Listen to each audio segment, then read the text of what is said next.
हरे कृष्णा, जय श्री हरि। ओम नमः शिवाय। प्रिय भक्तजनों, आज बृहस्पतिवार के दिन आप बृहस्पति देव की बड़ी ही दुर्लभ कथा सुनेंगे। इस कथा को सुनने से भक्त की सभी मनोकामनाएं भगवान बृहस्पति देव की कृपा से पूर्ण हो जाती है। तो आइए बड़े ही श्रद्धा और प्रसन्नचित्त मन से इस कथा को सुनते हैं। भारतवर्ष में एक प्रतापी और दानी राजा राज्य करता था। वह नित्य गरीबों व ब्राह्मणों की सहायता करता था। यह बात उसकी रानी को अच्छी नहीं लगती थी। वह न गरीबों को दान देती और न ही भगवान का पूजन करती थी और राजा को भी दान देने से मना किया करती थी। एक दिन राजा शिकार खेलने वन को गए हुए थे तो रानी महल में अकेली थी। उसी समय बृहस्पति देव साधु के वेश में राजा के महल में भिक्षा के लिए गए। भिक्षा मांगी तो रानी ने भिक्षा देने से इनकार किया और कहा, हे साधु महाराज, मैं तो दान पुण्य से तंग आ गई हूँ। मेरा पति सारा धन लुटाते रहता है। मेरी इच्छा है कि हमारा सारा धन नष्ट हो जाए, फिर न रहेगा बांस न बजेगी बांसुरी। साधु ने कहा, देवी तुम तो बड़े विचित्र हो। धन संपत्ति तो सभी चाहते हैं, पुत्र और लक्ष्मी तो पापी के घर में भी होने चाहिए। यदि तुम्हारे पास अधिक धन है तो भूखों को भोजन करवाओ, प्यासों के लिए कुआं लगवाओ, मुसाफिरों के लिए धर्मशालाएं खुलवाओ और जो निर्धन अपनी कुंवारी कन्याओं का विवाह नहीं कर सकते हैं उनका विवाह करा दो। ऐसे और कई काम हैं जिनको करने से तुम्हारा यश लोक परलोक में फैलेगा। परंतु रानी पर उपदेश का कोई भी प्रभाव न पड़ा। वह बोली, महाराज आप मुझे कुछ न समझाइए। मैं ऐसा धन नहीं चाहती जो जगह जगह बांटती फिरूं। साधु ने उत्तर दिया, यदि तुम्हारी ऐसी इच्छा है तो तथास्तु। तुम ऐसा करना कि बृहस्पतिवार के दिन घर लिपकर पीली मिट्टी से अपना सिर धोकर स्नान करना और भट्टी चढ़ाकर कपड़े धोना। ऐसा करने से तुम्हारा सारा धन नष्ट हो जाएगा। इतना कहकर वह साधु महाराज वहां से चल दिए। साधु के अनुसार कही बातों को पूरा करते हुए रानी को केवल 3 बृहस्पतिवार ही बीते थे कि समस्त धन संपत्ति नष्ट हो गई। भोजन के लिए राजा का परिवार तरसने लगा। तब एक दिन राजा ने रानी से बोला कि हे रानी, तुम यहीं रहो, मैं दूसरे देश को जाता हूँ क्योंकि यहाँ पर सभी लोग मुझे जानते हैं, इसलिए मैं कोई छोटा कार्य नहीं कर सकता। ऐसा कहकर राजा परदेश चला गया। वहाँ वह जंगल से लकड़ी काट कर लाता और शहर में बेचता। इस तरह वह अपना जीवन व्यतीत करने लगा। इधर राजा के प्रदेश जाते ही रानी और दासी दुखी रहने लगे। एक बार जब रानी और दासी को बिना भोजन के 7 दिन तक रहना पड़ा तो रानी ने अपनी दासी से कहा, हे दासी, पास के ही नगर में मेरी बहन रहती है। वह बड़ी धनवान है, तो उसके पास जा और कुछ ले आ ताकि थोड़ी बहुत गुजर बसर हो जाए। दासी रानी के बहन के पास गई। उस दिन गुरुवार था और रानी की बहन उस समय बृहस्पतिवार व्रत की कथा सुन रही थी। दासी ने रानी की बहन को अपनी रानी का संदेश दिया, लेकिन रानी की बड़ी बहन ने कोई उत्तर नहीं दिया। जब दासी को रानी की बहन से कोई उत्तर नहीं मिला तो वह बहुत दुखी हुई और उसे क्रोध भी आया। दासी ने वापस आकर रानी को सारी बात बता दी। यह सब सुनकर रानी ने अपने भाग्य को कोसा। उधर रानी की बहन ने सोचा कि मेरी बहन की दासी आई थी परंतु मैं उसे नहीं बोली, इससे वो बहुत दुखी हुई होगी। कथा सुनकर और पूजा समाप्त करके वह अपनी बहन के घर आई। कहने लगी, हे बहन, मैं बृहस्पतिवार का व्रत कर रही थी।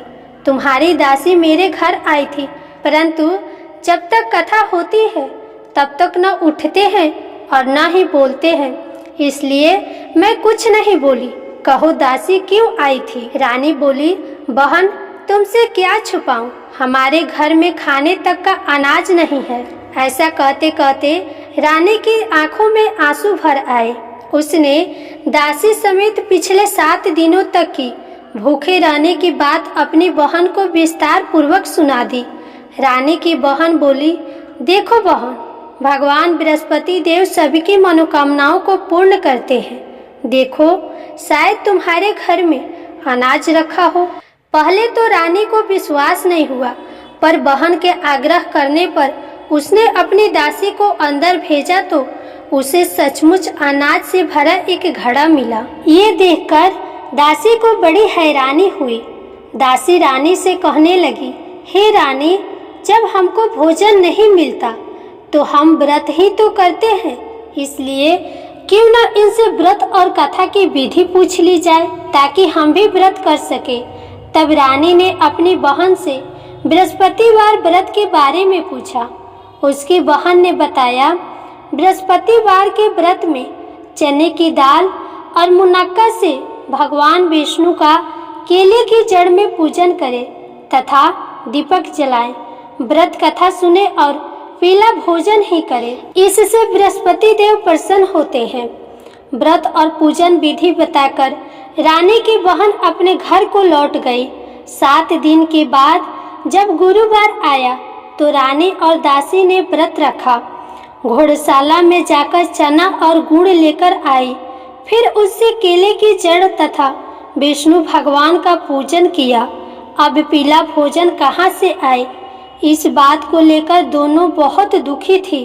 चूँकि उन्होंने व्रत रखा था इसलिए बृहस्पति देव उनसे प्रसन्न थे, इसलिए वे एक साधारण व्यक्ति का रूप धारण कर 2 थाली में सुंदर पीला भोजन दासी को दे गए। भोजन पाकर दासी प्रसन्न हुई और फिर रानी के साथ मिलकर भोजन को ग्रहण किया। उसके बाद वे सभी गुरुवार की व्रत और पूजन करने लगी। बृहस्पति देव भगवान की कृपा से उनके पास फिर से धन संपत्ति आ गई, परंतु रानी फिर से पहले की तरह आलस्य करने लगी। तब दासी बोली, देखो रानी, तुम पहले भी इस प्रकार आलस्य करती थी। तुम्हें धन रखने में कष्ट होता था, जिस कारण सभी धन नष्ट हो गया, और अब जब भगवान बृहस्पति देव की कृपा से धन मिला है तो तुम्हें फिर से आलस्य होता है। रानी को समझाते हुए दासी कहती है कि बड़े मुसीबतों के बाद हमने ये धन पाया है, इसलिए हमें दान पुण्य करना चाहिए, भूखे मनुष्यों को भोजन कराना चाहिए और धन को शुभ कार्यों में खर्च करना चाहिए। इससे तुम्हारे कुल का यश बढ़ेगा, स्वर्ग की प्राप्ति होगी और पितृ प्रसन्न होंगे। दासी की बात मानकर रानी अपना धन शुभ कार्यों में खर्च करने लगी, जिससे पूरे नगर में उसका यश बढ़ने लगा। उधर एक दिन राजा दुखी होकर जंगल में एक पेड़ के नीचे आसन जमाकर बैठ गया। वह अपनी दशा को याद करके व्याकुल होने लगा। बृहस्पतिवार का दिन था। एकाएक उसने देखा कि निर्जन वन में एक साधु प्रकट हुए। वह साधु वेश में स्वयं ही बृहस्पति देवता थे। लकड़हारे के सामने आकर बोले, हे लकड़हारे, इस सुनसान जंगल में तू इतना चिंता मग्न क्यों बैठा है? लकड़हारे ने दोनों हाथ जोड़कर प्रणाम किया और उत्तर दिया, महात्मा जी, आप सब कुछ जानते हैं, मैं क्या करूं?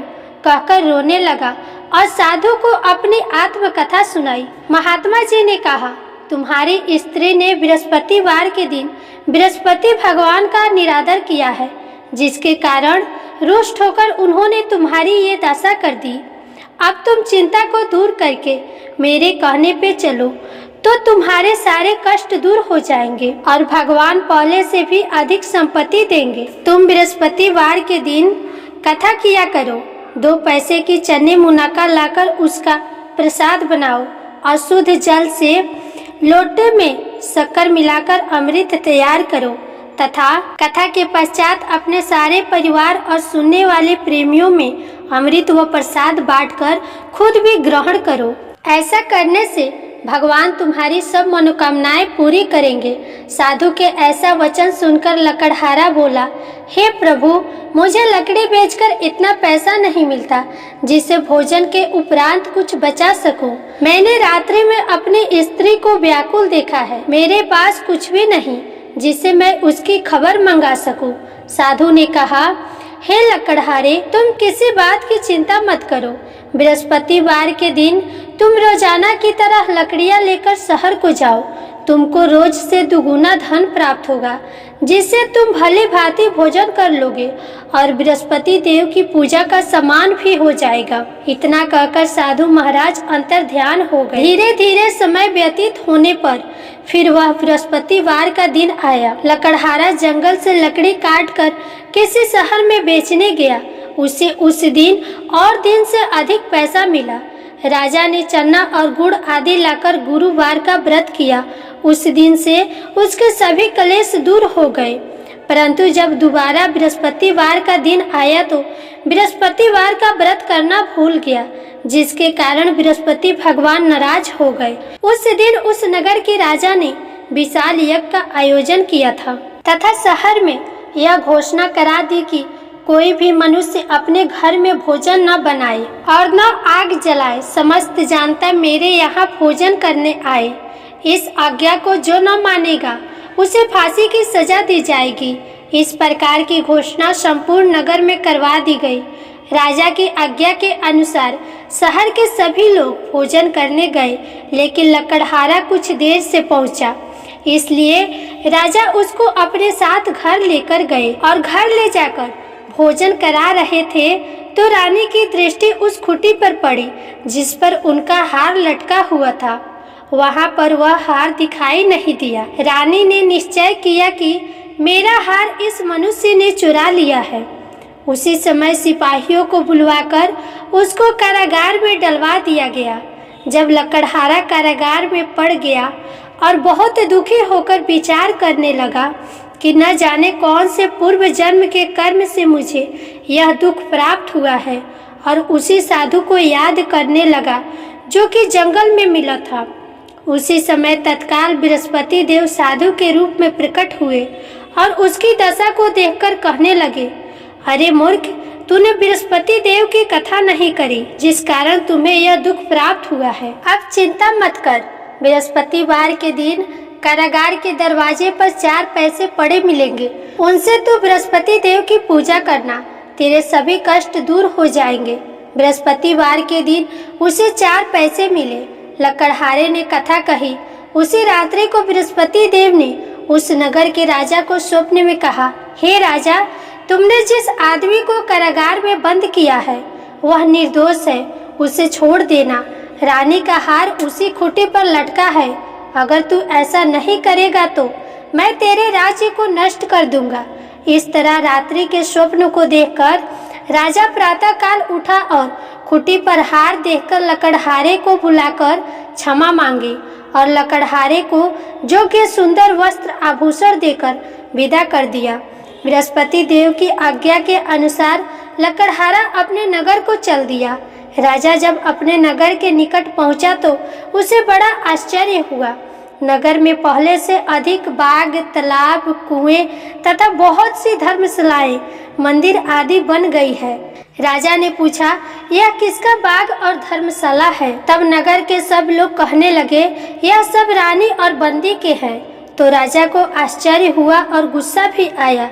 रानी ने यह खबर सुनी कि राजा आ रहे हैं तो दासी से कहा, हे दासी, देख राजा हमको कितनी बुरी हालत में छोड़ गए थे।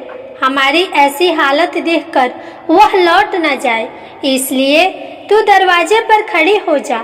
आज्ञा के अनुसार दासी दरवाजे पर खड़ी हो गई। राजा आए तो उन्हें अपने साथ लेकर आई। तब राजा ने क्रोध करते हुए रानी से पूछा कि यह धन तुम्हें कैसे प्राप्त हुआ? तब रानी ने कहा, हमें यह धन बृहस्पति देव की इस व्रत के प्रभाव से प्राप्त हुआ है। राजा ने यह निश्चय किया कि 7 रोज बाद तो सभी बृहस्पति देव का पूजन करते हैं, परंतु मैं प्रतिदिन दिन में 3 बार कहानी कहूँगा और रोज व्रत किया करूँगा। अब हर समय राजा के दुपट्टे में चने की दाल बंधी रहती और दिन में 3 बार कहानी कहते और व्रत किया करते। एक रोज राजा ने विचार किया कि चलो अपनी बहन के यहाँ हो आवे। इस तरह निश्चय करके राजा घोड़े पर सवार होकर बहन के यहाँ को चलने लगा। मार्ग में उसने देखा कि कुछ आदमी मुर्दे को लिए जा रहे हैं। उन्हें रोककर राजा कहने लगा, अरे भाइयों, मेरे बृहस्पति देव की कथा सुन लो। वे बोले, लो, हमारा तो आदमी मर गया है, इसको अपनी कथा की पड़ी है। परंतु कुछ आदमी बोले, अच्छा कहो, हम तुम्हारी कथा भी सुनेंगे। राजा ने दाल निकाली और जब कथा आधी हुई थी तो मुर्दा हिलने लगा। जब कथा समाप्त हुई तब आदमी राम राम करके उठ खड़ा हो गया। वहां से कथा समाप्त करके राजा फिर आगे बढ़ा।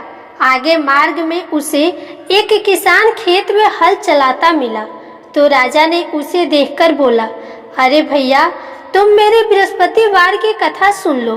किसान बोला, जब तक मैं तेरी कथा सुनूंगा तब तक 4 हरैया जोत लूंगा। जा, अपनी कथा किसी और को सुनाना।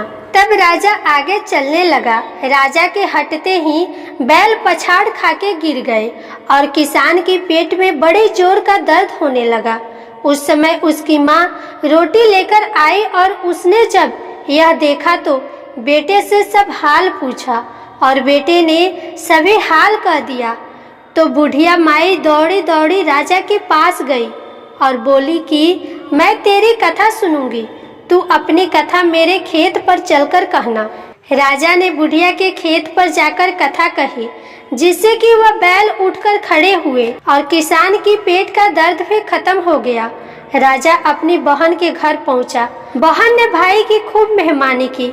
दूसरे रोज प्रातः काल राजा जागा तो वह देखने लगा कि सब लोग भोजन कर रहे हैं। राजा ने अपनी बहन से कहा, ऐसा कोई मनुष्य है जिसने भोजन नहीं किया हो? मेरी बृहस्पतिवार की कथा सुन ले।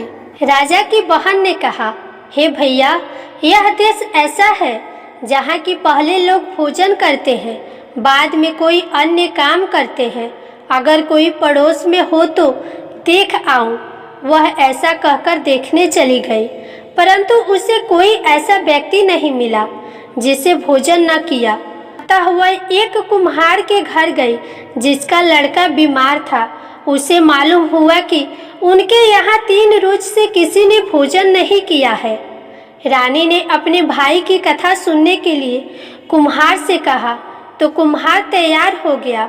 राजा ने जाकर बृहस्पतिवार की कथा कही, जिसको सुनकर उसका लड़का ठीक हो गया।